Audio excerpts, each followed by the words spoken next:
Hola, soy Ramón Punzano, fisioterapeuta, osteópata y profesor de la Escuela de Osteopatía de Madrid.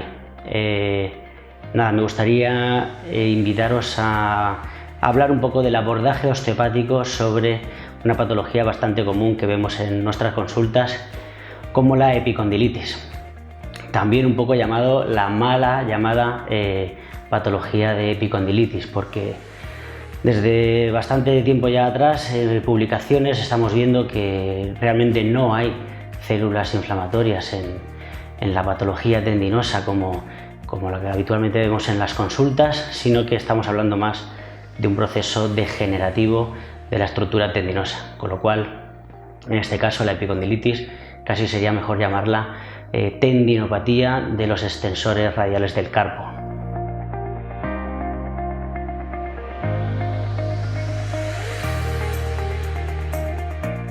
Una vez dicho esto, un poco en qué personas habitualmente vemos el problema de la epicondilitis, de esta tendinopatía. Fundamentalmente personas con una profesión donde den un uso importante a su miembro superior, a articulaciones como la muñeca, como el codo y el resto de miembro superior, asociado normalmente a un trabajo de carga, ¿no? Donde la musculatura del antebrazo relacionada con el codo tiene que trabajar en ocasiones en exceso. La verdad es que es curioso porque también esta patología se conoce como codo de tenista, pero es verdad que por la experiencia clínica en los últimos años estamos viendo cada vez menos entre jugadores profesionales del tenis esta patología, y es curioso porque estamos empezando a ver una incidencia muy grande sobre otra tendinopatía en el codo, en la cara medial del codo, que es la inserción de los músculos epicondiliares, y casualmente desde hace algunos años ya no se ve tanto esta patología, esta tendinopatía en la cara externa del codo, justamente entre jugadores profesionales de tenis.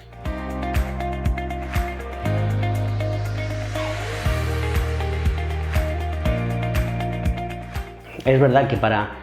entender un poco cómo sucede esta patología deberíamos de atender tres factores que normalmente van a venir unidos. El primero, una situación de disfunciones, de alteraciones a nivel biomecánico de todo el raquis cervical y torácico, todo el raquis cérvico-torácico. ¿Qué va a provocar esta situación? Va a provocar una alteración a nivel neurovascular que va a afectar efectivamente a la vascularización y a la inervación de la musculatura epicondilia. Por otro lado, solemos ver disfunciones también típicas en la propia articulación del codo, alteraciones biomecánicas en la cabeza del radio, en la articulación húmero-cubital,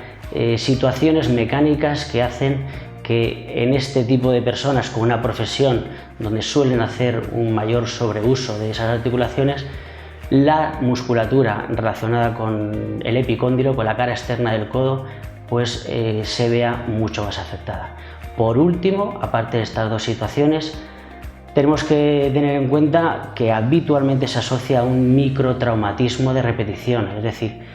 hay una situación donde la región externa, la parte externa del codo está alterada desde la inervación, desde la vascularización y a nivel local, y a esta situación le añadimos el componente de sobrecarga mecánica, es decir, de estrés mecánico que hace o provoca un sobreuso en la estructura tendinosa y acaba provocando la tendinopatía. Una vez esta situación se ha instaurado, es muy probable que con el factor tiempo aparezca sintomatología en la cara externa del codo. Nos vamos a encontrar para el diagnóstico, tendríamos que, si es un problema tendinoso, dos situaciones que van a provocar la sintomatología del paciente. Por un lado, va a ocurrir que si estiramos esa musculatura epicondilia, esos extensores radiales del carpo,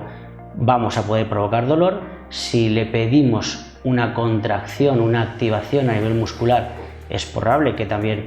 provoquemos dolor, y la palpación de la zona de inserción de esas estructuras también nos va a hacer que reproduzcamos la sintomatología y el paciente nos diga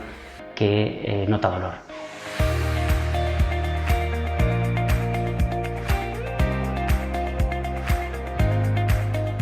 Se da la situación que es una región fácilmente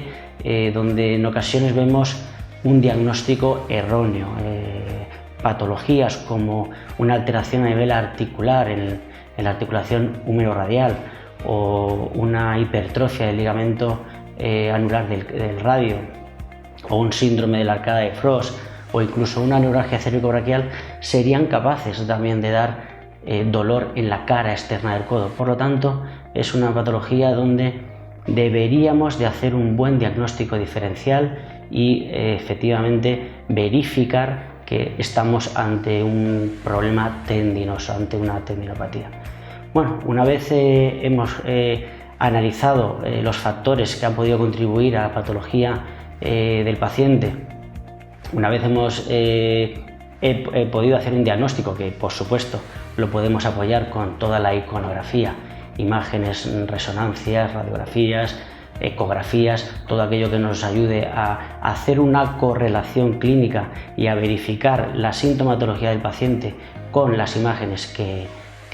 nos puede traer el paciente que se haya hecho en su diagnóstico. Bueno, pues estamos en disposición de poder aseverar que estamos ante una tendinopatía en la cara externa del codo, en el epicóndilo.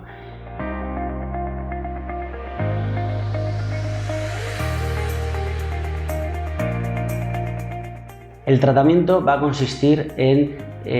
intentar solucionar aquellos factores que han podido influir en la fisiopatología de la tendinopatía. Bueno, en primer lugar, revisar aquella región cervical y torácica, que su biomecánica sea la correcta, eliminar aquellas disfunciones que nos vamos a encontrar para normalizar y equilibrar esa situación neurovascular que está afectando a la musculatura externa del codo.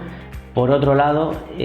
hablábamos de esas disfunciones más a nivel local en el propio codo, solucionar disfunciones habituales y típicas como una disfunción de la cabeza del radio, habitualmente muchas, una disfunción en una cabeza posterior o algunas disfunciones también como una lateralidad interna del codo. Disfunciones que solemos ver con cierta frecuencia en esta patología. Aún así, serán siempre los test de movilidad en nuestro diagnóstico los que nos digan qué tipo de disfunción concreta tiene nuestro paciente. Efectivamente, por un lado, vamos a revisar y a tratar todo ese raquis cérvico-torácico que se va a encargar de la inervación y la vascularización de la zona. Por otro lado, aquellas disfunciones en realidad de todo el miembro superior que puedan estar influyendo en la aparición de la patología. Y por último, tratar la propia musculatura, esa musculatura que tiene una situación de espasmo, con técnicas que nos permitan relajar, quitar tensión a la zona de inserción y posteriormente poder estimular a la estructura tendinosa para que empiece un proceso de regeneración.